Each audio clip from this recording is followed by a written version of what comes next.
દીવ દમણ લોકસભા બેઠકના સમાચાર પ્રાપ્ત થઈ રહ્યા છે। દીવ દમણ લોકસભાના અપક્ષ સાંસદ જેમણે મોટો દાવો કર્યો છે।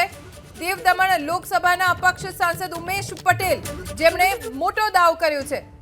ન કોંગ્રેસ ન ભાજપ દીવ દમણ લોકસભા બેઠક ઉપર એક અપક્ષ સાંસદ તરીકે જીત્યા છે અને એ છે ઉમેશ પટેલ અને તેમણે દાવો કર્યો છે प्रचंड जीत हासिल करी है।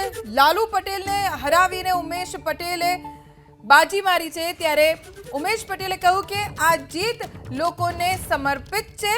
दमण दीवना विभागोने लईने तेमणे आरोप लगाव्यो कि दमण दीवनो विभाग जाने एजंट बनी गयो होय तेवी कामगीरी थई रही है।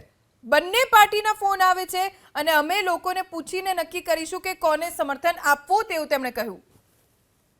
દીવ દમણ લોકસભા બેઠકના અપક્ષના ઉમેદવાર ઉમેશભાઈ પટેલનો ભવ્ય વિજય થયો છે અને તે અત્યારે દીવ પહોંચ્યા છે પોતાના કાર્યકર્તાઓ સાથે મળવા, અહીંયાના લોકોને મળવા સાથે આપણી સાથે ઉમેશભાઈ પટેલ છે, તેમની સાથે વાત કરીએ। પહેલી વાત ઉમેશભાઈ, ખૂબ ખૂબ અભિનંદન આપને જીતવા બદલ। આપનો વિજય થયો છે, પહેલી પ્રતિક્રિયા શું? મારો વિજય નથી, આ મારી દમણ દીવની જનતાનો વિજય છે અને આ વિજય, આ જીત દમણ દીવની જનતાને સમર્પિત છે। અચ્છા સર, શું મુશ્કેલીઓ પડી હતી આ ચૂંટણીની અંદર? ખૂબ જ મુશ્કેલીઓ પડી આ ચૂંટણીમાં, કેમ કે જે દમણ દીવનું વિભાગ હતું અને એમ કહેવાય કે જે ચૂંટણીની જે વિભાગ છે એ નિષ્પક્ષ હોવો જોઈએ, પરંતુ દમણ દીવનું પૂરું પ્રશાસન, ચૂંટણીનું પૂરેપૂરું વિભાગ, પોલીસ પ્રશાસનથી લઈને દરેક વિભાગ, સરકારી વિભાગો જાણે ભારતીય જનતા પાર્ટીના એજન્ટ બની ગયા હોય તેવું કામગીરી કરી રહ્યા હતા। અચ્છા સર, મારે એ જાણવું છે, અત્યારે આમ જોઈએ તો કટોકટીવાળી સરકાર છે, દરેક નેતાની હવે કિંમત થઈ રહી છે, શું આપને કોઈના ફોન આવ્યા છે? ફોન ઘણા આવી રહ્યા છે, ચર્ચાઓ થઈ રહી છે। મારું એક જ કહેવાનું છે, મને સેન્ટરથી કદી કોઈ પ્રોબ્લેમ હતો નહીં।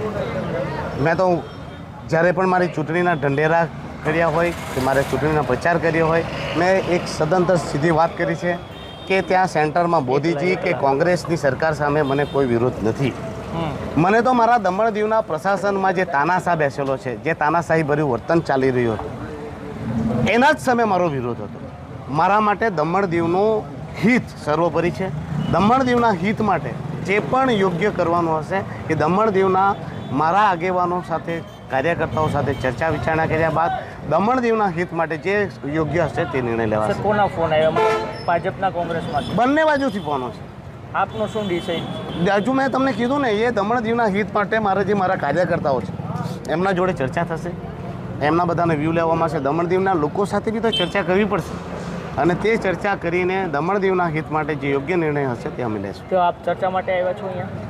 હું તો દમણ દીવના લોકો, મારા દીવના લોકોમાં મળવા આવ્યો છું। અચ્છા ઉમેશભાઈ, અમે સાંભળ્યું છે કે આપ દિલ્હી જવાના છો, ક્યારે જવાના છો? એ તો શપથવિધિ હશે 7-8 તારીખે। જો મને આજ ત્યાંથી પણ પાર્લામેન્ટરીથી બી ફોન આવેલા છે, કદાચ આજે સાંજ સુધીમાં લોકો શિડ્યુલ કરશે ત્યાં શપથવિધિ માટે, મેમ્બરો માટે, તો ત્યાં જવું પડશે।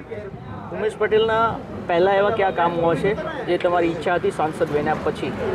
દમણ દીવમાં તાનાશાહી મુક્ત શાસન દમણ દીવમાં આપવું અને દમણ દીવમાં લોકશાહીની સ્થાપના કરવી, એ મારો પહેલો ગોલ છે।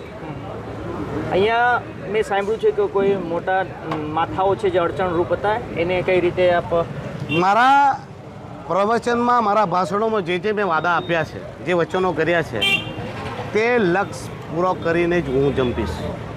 ઓકે, મેં એવું સાંભળ્યું હતું જે તે સમયે, ચૂંટણી સમયે, કે આપે કમેન્ટરી કરી હતી બીજેપી મોદી સાહેબને લઈને, તો શું લોકો એવું માની રહ્યા છે કે ઉમેશભાઈ બીજેપી સાથે જોડાશે? મેં પાછો કહી રહ્યો છું, મેં ત્યારે પણ 2 વાત કરી હતી, મોદીજી શા માટે જ નહીં, મેં રાહુલ ગાંધીજી માટે બી કહ્યું હતું।